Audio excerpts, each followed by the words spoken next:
Magandang araw, bagong Pilipinas. Narito ang Police News Express sa oras na ito.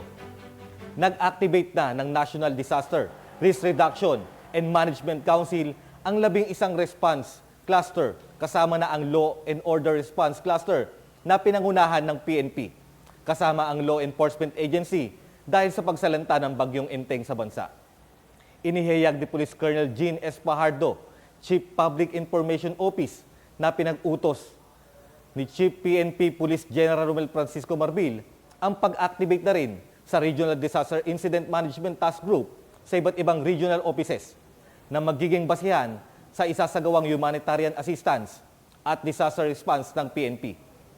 Nakapokus umano ang humanitarian assistance at disaster response ng PNP sa Bicol Region, Calabarzon at National Capital Region, kung saan ito ang mga lugar na mistulang naapektuhan ng naturang bagyo.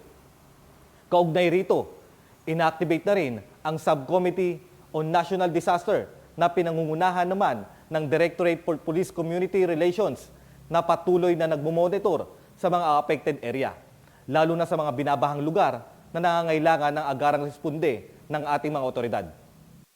Simula pa lang po kagabi ma'am, effective 8 p.m. September 1, base na rin po ma'am sa utos po ng National Disaster Risk and Reduction Management Council ay inactivate na po yung 11 out of the 15 na response cluster at kasama na po dyan yung Law and Order Response Cluster po wherein ang PNP po ang lead po dyan at ang mga members naman po yung iba nating law enforcement agencies kasama na po yung Armed Forces of the Philippines, BFP, BJMP, Philippine Coast Guard, NBI, and other agencies under the DILG.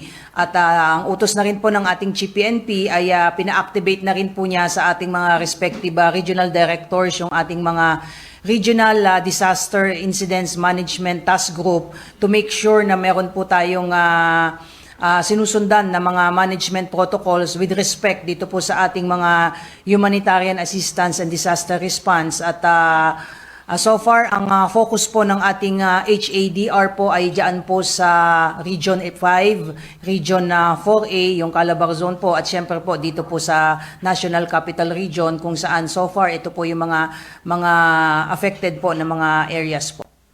Activated na rin po pala ma'am yung Subcommittee on National Disasters headed by the Directorate for Police Community Relation at sa kasalukuyan katatapos ko lang pong umattend ng meeting at ibinigay na rin po doon yung mga directives including po yung ating monitoring doon po sa mga affected areas at sa ngayon po ay patuloy po yung ginagawa po nating monitoring.